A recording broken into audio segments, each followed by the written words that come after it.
did want to touch on is almost all of these children experienced speech disorders when they were younger.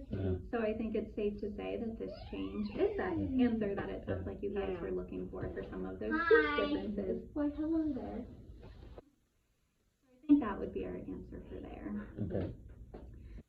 I've seen that sometimes these kiddos have smaller heights, weights, sometimes their head size is a little bit smaller than we would expect. We sometimes can see that they have what we call low muscle tone. So when they're babies, when you pick them up, sometimes their head's floppy or their arms and legs just kind of fall down instead of being able to hold them up. Never had that problem. Not really. I mean, she doesn't have the best coordination. You know, it took her a little longer to crawl and stuff like that. You know, a little longer, but not. Coordination is definitely an issue, but I think body proportion is. I think she's in the normal spectrum. She's skinny, but looking back through her chart, it didn't seem like there were any concerns for growth. Sometimes we can see that these kiddos look slightly different than their other family members, which I don't think she does. Not all of them, so I definitely like to preface that with something that's not what we would expect for Amelia, and nothing that we would think about moving forward. And occasionally some of the kids in this group have had brain imaging just as part of their workup, and we have seen some brain differences in these kids. Now it's nothing significant enough that we would say, let's do imaging for Amelia. And to be honest with you, I'm not sure whether those changes are related to this change or just that we often do see some brain changes in kids with delays. And so I think it's hard to differentiate what's related to the genetics versus what just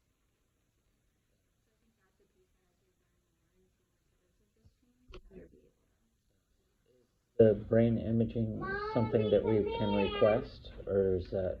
So for kiddos, it's pretty difficult because it's it's non-invasive, but they have to sit. You have to be still. Yeah. And so with kids, a lot of times it means sedation, and that's something we really try to avoid unless it's necessary.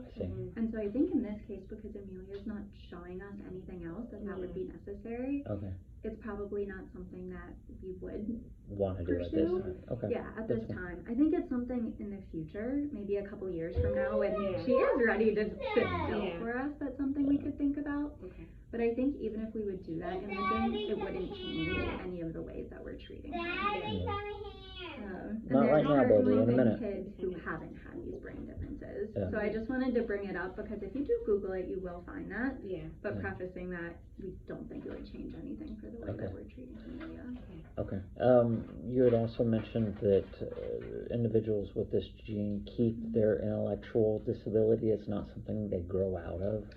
So that's something that we're still learning about, especially because this group is so small and the group is so young. I think for the kids that have been older, we've seen that these are sometimes challenges that they do continue to face. And I think that we just need more research to know exactly where that is. In terms of, I imagine many of these children in the ranges that they are in are still able to hold jobs, still of course have friendships and relationships.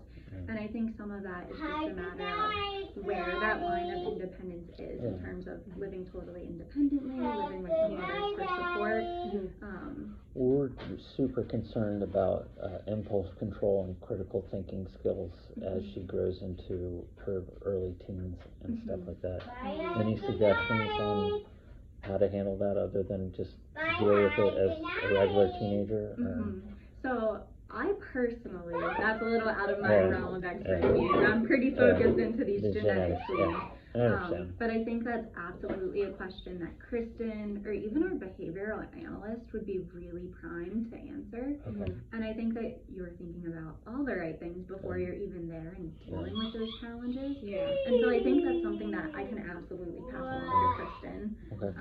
And as she gets a bit older, we can set up those meetings with our behavior specialist to really give you guys the tools that you need, because I know our providers certainly are equipped to. Last question that I can think of just off at the top of my head, if you don't mind.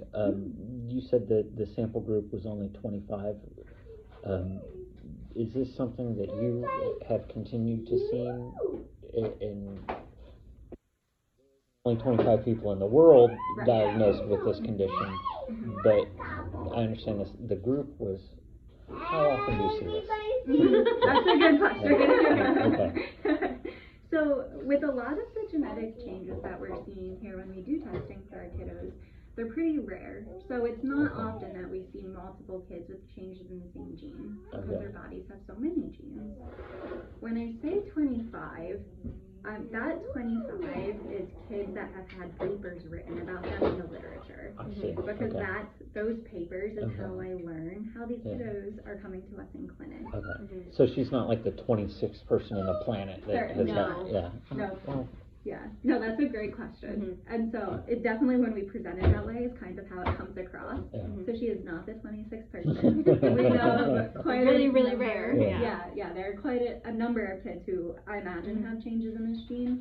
At this point, we're just kind of in that lag of waiting for the science field to catch up and write those additional papers. Gotcha. And so that's something that we, as an office here, do keep an eye on. How many kiddos do we see with these changes?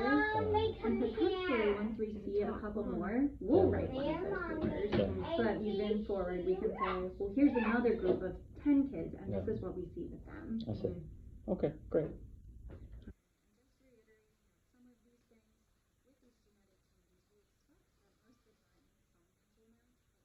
All of them. Yeah, no, that's.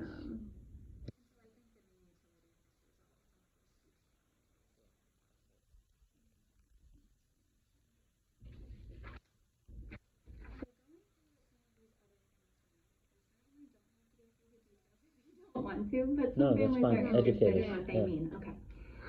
So again, you can write from the report. We don't need a pen right now. We're You talking. can get her a pen if she wants to color.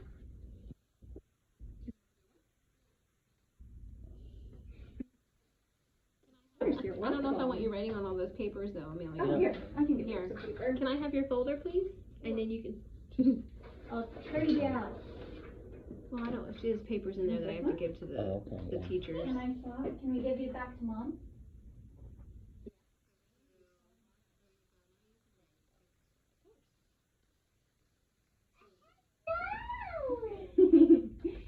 So what does this change do in the body? Essentially, we know that this gene is important for telling our body when to use certain instructions. Kind of like a light switch saying, yes, we need this one now. Nope, we don't need that one. All these letters and numbers I use to tell me where exactly this change is and what it's doing to the gene. So these numbers are just the location within the gene. And so this is the gene more than halfway through the gene. And I know that that change essentially deletes the last part of the section.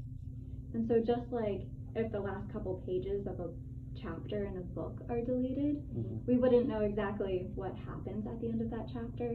So I think the same thing may be happening in Amelia's body, where her body just doesn't quite know how to finish that instruction.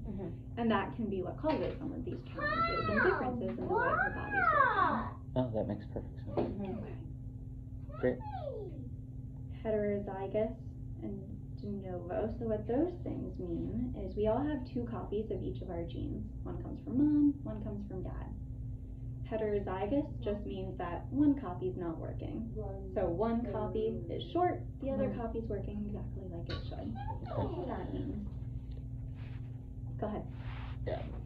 Is both of us have a concern that it was something that maybe we did.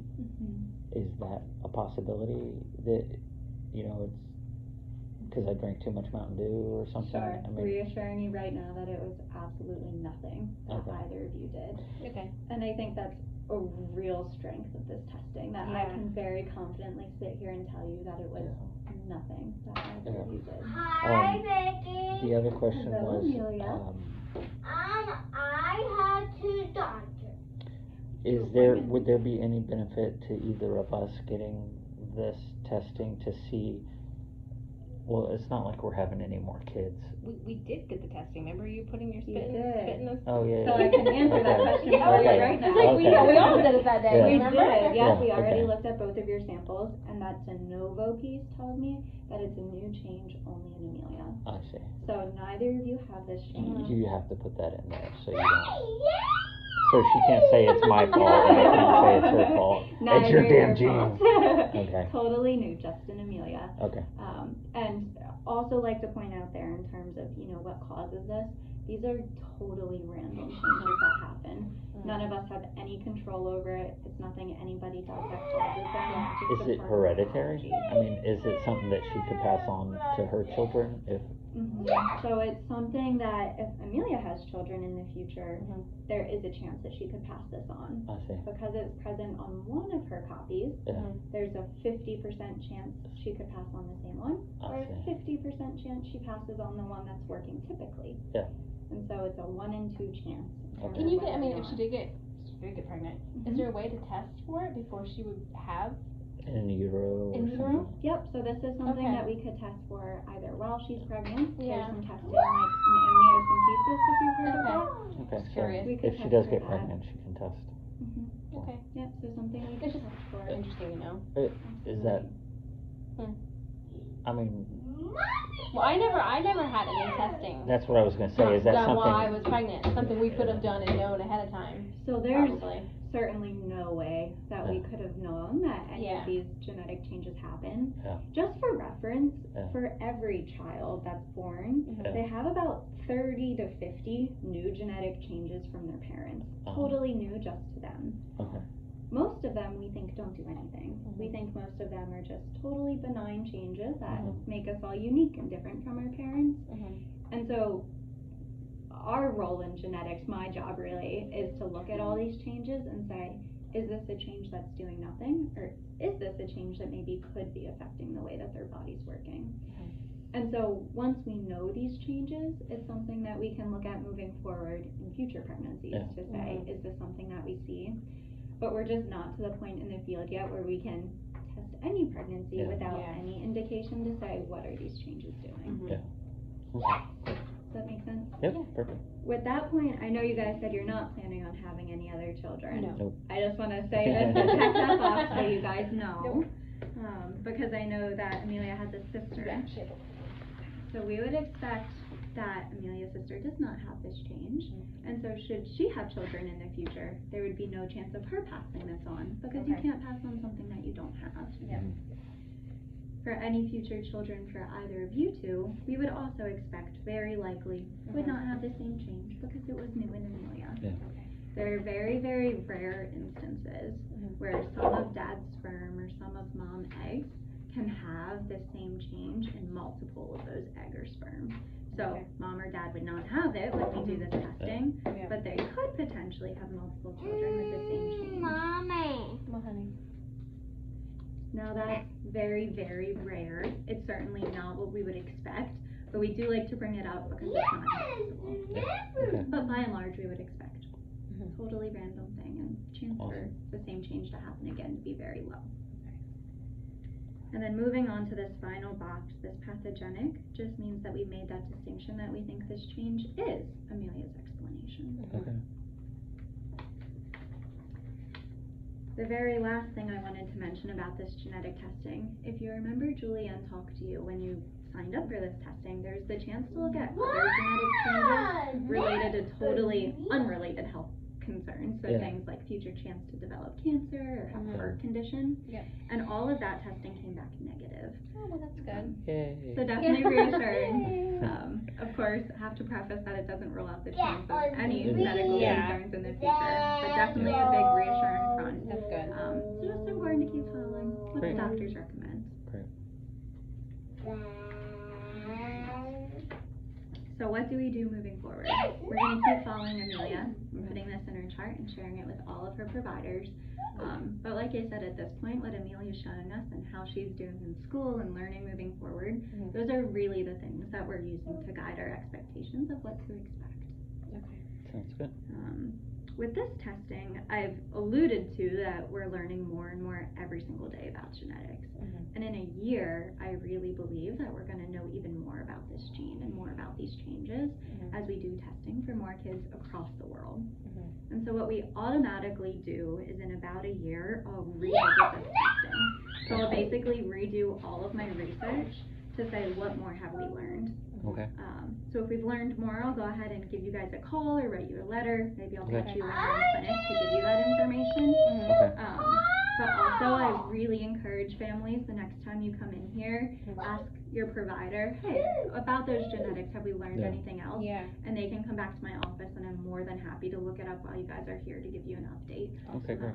So don't hesitate to ask about these Good. results.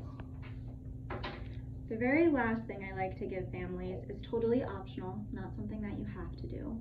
But there's a research project called Genome Connect, and how that works is you guys could sign up for it online, you'd upload her results, and then researchers have access to those results and any information about Amelia that you could put in. And so that helps researchers do some more studying and help Okay. put out those papers that I use to guide when I'm Yeah. telling families. Okay, great. A big benefit of this research project, I think more useful for parents, is that it can connect you with other parents whose kids have been found to have the same change. And so a lot of parents really like that sense of community and being able to talk to other people who are maybe more so in the same boat, especially with these rare genetic changes that we're finding. Okay.